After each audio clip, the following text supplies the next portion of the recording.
ኦሮሞን እንዳትነኩ የሽመልስ አብዲሳ ከባድ ዛቻና ማስጠንቀቂያ። ደብረጽዮን ፈርተዋል፣ ፈተና ውስጥ ነን ሲሉ በአንደበታቸው ተናገሩ። ድንገት ከፍተኛ ሽብር የፈጠረባቸው ክስተት ምንድን ነው? የየሳምንቱ አዳዲስ መግለጫ። ከጀርባ ያለው ውድ የደብረጽዮን የጩኸት ድምፅ ህዝብ የመታደጊያ ወይስ የጦርነት ጅማሬ? ከፍተኛ ጠላትነት እንዳለ የተገለጸበት አስፈሪው የመድረክ ንግግር። ሊያደቁንና ሊያጠፉን ነው፣ የትግራይ ህዝብ ይነሳ፣ አንድ ካልሆንን አለቀልን ሲሉ የሰሉ ቃላቶች የተሰጡበት ማብራሪያ እጅግ መነጋገሪያ ሆነዋል። ጀነራሉ ስልካቸውን ለምን ዘጉ? ጌታቸው ረዳ ሌላ ሚስጥር አጋልጠዋል። ነገሩ ጠቅላዩ ጋር ደርሷል። ጀነራሎቹን ያፋጠጣቸው ሌላ ጉዳይ። ነገሩ በድብቅ በማን እየተቀናበረ እንዳለ ታወቀ። ከጀርባ ያለው እጅ ማን ነው? እያንዳንዱ ጉዳይ የሚገልጥ ሾልኮ የወጣ መረጃ ይዘናል። ይህን መረጃዎች በዝርዝር ሰታችን በስፋት እናስደምጣችኋለን። ሰላምና ጤና በያላችሁበት ይድረሳችሁ እያልን ወቅታዊና ትኩስ መረጃዎችን በየዕለቱ የምናደርሳችሁ ይሆናል። ለሰዓቱ ወደ ያዝናቸው ዝርዝር ጉዳዮች እናመራለን። የህወሓት ሊቀመንበር ዶክተር ደብረጽዮን ገብረ ሚካኤል የትግራይ ህዝብ በአሁኑ ወቅት እጅግ አደገኛ በሆነ የህልውና ፈተና ውስጥ እንደሚገኝ ገልጸዋል። ጀነራሉ እጅግ እየፈሩ ይመስላል። በትግራይ ያለው አስፈሪ ሁኔታ ከትላንት እየተባባሰ ቀጥሏል። ሊቀመንበሩ 51ኛውን የካቲት 11 በዓል አስመልክተው በዋሽንግተን ዲሲ ለሚገኙ የትግራይ ተወላጆች ባስተላለፉት መልእክት ጠላቶቻችን አሁንም ወደ አዲስ ጦርነትና ከበባ ለመግባት ግፊት እያደረጉ ነው ሲሉ አስጠንቅቀዋል። የዲያስፖራው ማህበረሰብ በተሰበሰበበት ከባባድ ንግግሮችን የተናገሩት ደብረጽዮን ገብረ ሚካኤል ትግራይ ከፍተኛ ውጥንቅጥ ውስጥ እንዳለች የሚገልጹ በርካታ መረጃዎችንም ሲያጋሯቸው ተመልክተናል። ዶክተር ደብረጽዮን በመልእክታቸው እንደገለጹት የፕሪቶሪያው የሰላም ስምምነት በተግባር ተጥሷል። ህዝባችን ተበትኖ ባለበት ወገኖቻችን ወደ ቀያቸው ባልተመለሱበትና ስምምነቱ ተንጠልጥሎ በቀረበት በዚህ ወቅት አሁንም አደቃቸዋለሁ፣ አጠፋቸዋለሁ የሚል መንፈስ ካለው አካል ጋር ነው ያለነው ሲሉም ገልጸዋል። ይህም ሁኔታ ትግራይን ወደ ሌላ ጦርነትና ጥፋት እየመራት መሆኑን በግልጽ አመላክተዋል። የደብረ ጽዮን ፊት ላይ ፍርሃት የሚነበብ ይመስላል።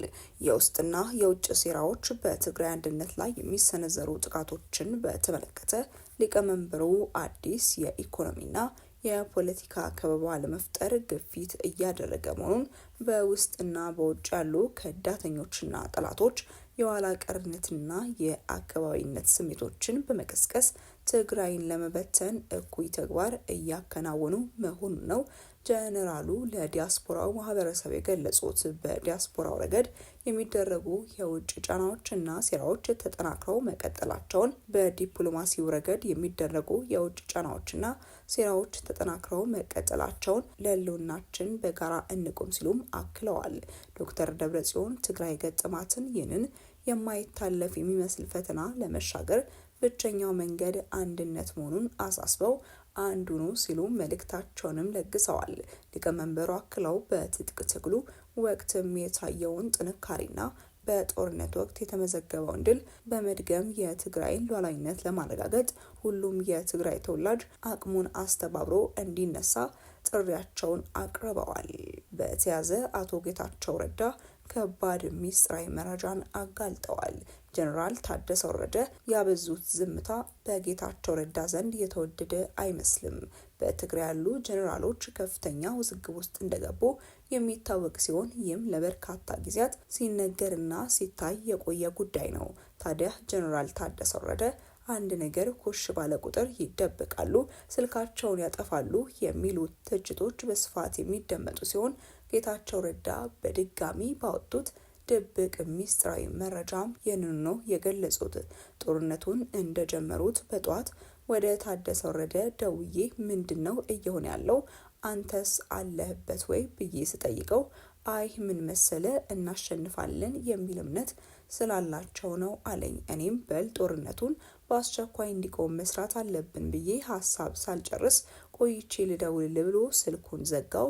ከዛ በኋላ በተደጋጋሚ ብደውልለትም ስልኩንና ኢሜሉን ስለዘጋው ማግኘት አልቻልኩም። ታደሰ ወረደ በውሳኔያቸው ያልተሳተፈና የማያውቅ መስሎ ቢነግረኝም በደንብ ያውቅ እንደነበር እርግጠኛ ነኝ። ከ4 ቀን በኋላ ደውል ብለውት ነው መሰል ወደ ጠቅላይ ሚኒስተሩ ደውሎ እኔ በዚህ ውሳኔ ላይ የለውበትም ብሎ ነገራቸው። ጠቅላይ ሚኒስተሩም እንደዛ ከሆነ እንዲህ ብለ በመግለጫ ተናገራሉት። እሱም እሺ ብሎ ከተሰናበተ በኋላ በትግራይ ቴሌቪዥን ወጥቶ መከላከያ የሚተኩስብን አልመሰለንም ነበር፣ ትኩረት ያጡ ጥያቄዎቻችን ትኩረት እንዲያገኙ ብለን ነበር የተንቀሳቀስ ነው ብሎ ተናገረ። አቶ ጌታቸው ረዳ ቲቢኤስ ከተሰኘ የበየነ መረብ ሚዲያ ላይ የተናገሩት ነው። ወደ ቀጣይ ጉዳያችን ስናምራ ኦሮሞን ዘርፋችሁ በሰላም ለመኖር አታስቡ፣ ተጠንቀቁ። የአቶ ሽመልስ አብዲሳ ከባድ ዛቻና የተጠንቀቁ መልእክት። የኦሮሚያ ክልል አስተዳደር ሽመልስ አብዲሳ በተለያዩ ጊዜያት ኦሮሞን በተመለከተ የሚያስተላልፉት መልእክት እጅግ አነጋጋሪ ነው። ዛሬም አነጋጋሪ የሆነ መልእክትን አስተላልፈዋል። ኦሮሞን ዘርፋችሁ በሰላም ለመኖር አታስቡ፣ ተጠንቀቁ በማለት ከባድ ማስጠንቀቂያንም ሰጥተዋል። አሁን ላይ የጨፌ ኦሮሚያ ምክር ቤት ስብሰባ እየተደረገ ያለ ሲሆን በዚህ ስብሰባ በርከት ያሉ አነጋጋሪ ሀሳቦችም ተሰንዝረዋል።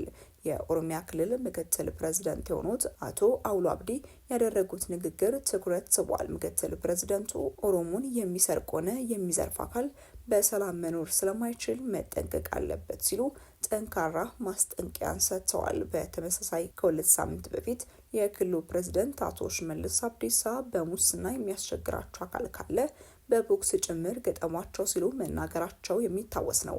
ይህም ንግግር በርካቶችን ሲያነጋግር እንደነበረም አይዘነጋም።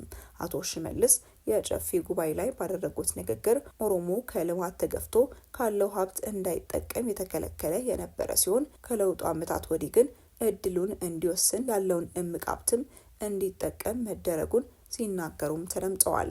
ወደ ተመልካቾቻችን ለእሳቱ የነበረን መረጃ ይህንን ይመስል ነበር። አብራችሁን ስለነበራችሁ እጅግ አድርገን እናመሰግናለን። በቀጣይ መረጃዎቻችን እስክንገናኝ ድረስ መልካም ቆይታ